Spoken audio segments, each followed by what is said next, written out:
Caitlin Clark is in urgent need of a more competitive team. Amidst a whirlwind of controversy, ESPN is visibly upset over Clark's new European contract, as if they had any sway over her career choices. But no, they don't. With her bags packed and eyes firmly on the horizon, Clark is leaving without a backward glance, immune to any amount of pleading or foot stomping from the media giant. Why? Because Caitlin Clark stands for integrity and common sense, a stark contrast to the so-called geniuses at the WNBA who merely exploit her talent. She refuses to be the league's scapegoat, especially in a league that fails to shield its most luminous stars. Why endure the hardship? Clark has battled against relentless physical defenses and has openly criticized the league's lackluster officiating. She expressed her exasperation to reporters, stating, "I feel like I'm getting hammered and everybody is physical with me, and opponents get away with things that other people don't get away with." Yes, Caitlin Clark has been battered by players, overlooked by referees, and maligned by detractors who are incensed that she alone seems to be sustaining this faltering league. What's truly infuriating? Your meal ticket is under constant attack, as the saying goes. Despite the season being riddled with foul play, the moment Clark decides she deserves better than to be the WNBA's downtrodden moneymaker, the public outcry is deafening. Sorry, ESPN, but the Golden Goose has taken flight, leaving behind nothing but a vast void of squandered opportunities. Caitlin Clark has lobbed a grenade into the WNBA's court, and the irony of ESPN's newfound concern now that she's exiting for Europe is palpable. Clark is cutting ties with the charade that the WNBA has become. She's moving on to greener pastures, leaving behind a trail of dashed hopes and bruised egos. Her resolve comes after a season of shouldering the league's burdens, weathering harsh fouls, and enduring hits more suited to a hockey player than a basketball star. She's declared enough is enough, and honestly, it's hard to fault her decision. This isn't about a rookie unable to adjust. This is about a prodigious talent mismatched with her team and the physical demands of the league. Reflect on her stellar final game against the Connecticut Sun, 29 points, 10 assists, and 7 rebounds.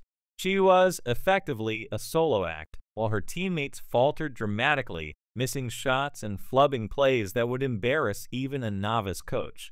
And the WNBA's response?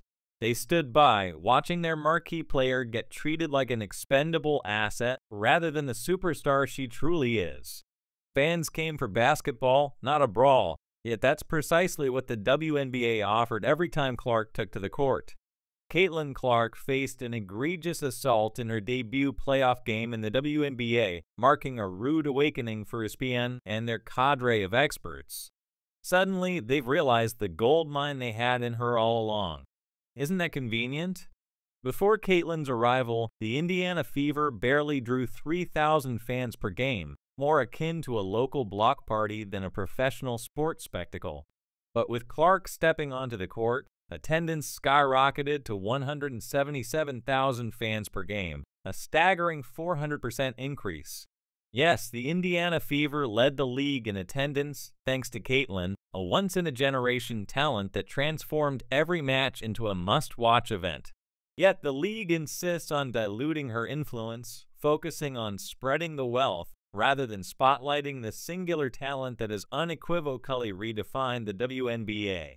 Caitlin Clark isn't just a savior, she's the league's golden girl, a phenomenon whose jersey sales alone have eclipsed those of legends like Sue Bird and Diana Taurasi. Consider this, a rookie, barely a year into her career, has already outpaced Hall of Famers. Her impact? Monumental. She didn't just bring the WNBA into the limelight, she made it essential viewing. Yet, how does ESPN respond? With tepid, indifferent coverage, treating her as just another player in the lineup. Now, as she departs for Europe, they're in disarray, scrambling to cover their tracks, lamenting a ship that's long since sailed. And about her needing a better team? Let's delve into the viewership figures, shall we? Her showdown against the New York Liberty captivated 1.5 million viewers, outperforming several NBA broadcasts on TNT. Now that she's exiting, what remains? Empty seats, neglected jerseys, and bewildered pundits at ESPN grappling with how they botched what should have been an easy triumph in sports broadcasting. As Caitlin Clark packs for Europe, the irony is palpable. ESPN and others are now tripping over themselves to acknowledge her impact. The harsh reality is about to set in, dimming the lights on what could have been an illustrious playoff journey just 12 hours from now. In the stark glare of this newfound attention, one thing becomes increasingly clear.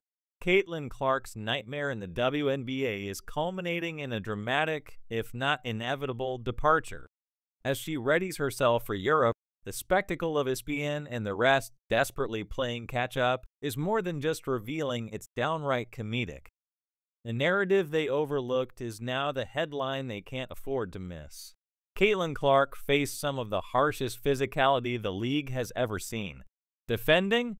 Forget about it. Every time she laced up her shoes, it felt like she was stepping into a street brawl. She got hammered, shoved, and elbowed, enduring every dirty trick in the book. And what was the league's response? They acted as if nothing was happening. Imagine being the face of a franchise, a rising star, and still being treated like a punching bag. It's critical to highlight this. One thing I emphasized earlier when discussing Caitlin Clark is that some players might be acting out of jealousy or envy, call it what you want. Well, let's not even get started on the officiating. Was it even there? Watching her games, it felt like the referees were playing see no evil, hear no evil, while Clark was being tossed around on the court. She explicitly said she felt like she was being hammered out there. And what did the WNBA do? They shrugged it off as if it were just another day. The infamous eye poke incident should have been a major wake-up call for everyone. But what did the league do instead? They turned a blind eye, pun intended, acting like it was normal for their star player to be treated like an outsider in her own league. But let's get real.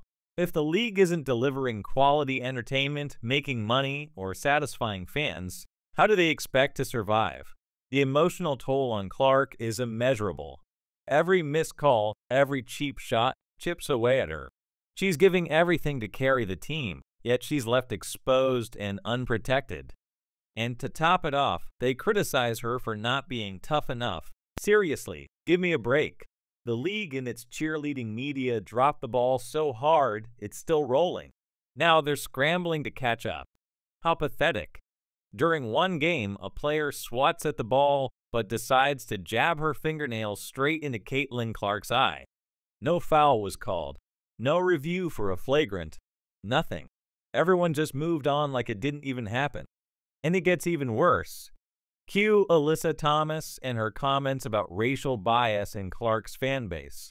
Thomas accused Clark's popularity of being based on racial dynamics rather than, oh, I don't know, her mind-blowing talent. How did ESPN react? They ate it up, labeling others as racists, when in reality the ones creating excuses to hate Caitlin Clark and her growing fan base are the real problem. ESPN ran with this ridiculous narrative as if it was breaking news, instead of showcasing Clark's record-breaking games. They reframed her success through the lens of race. Seriously? Clark was out there breaking ankles, setting records, and carrying her team on her back, and instead of acknowledging her sheer talent, they made it a racial conversation. It's honestly absurd. In my 11-year career, I've never heard of such racial remarks from the Indiana Fever fanbase. There's no place for it, and it's unacceptable. Yet the media, oblivious to common sense, continued to stir the pot. But Clark held her ground, standing firm that her success is the result of hard work and grit, not some contrived racial narrative. The fact that she even had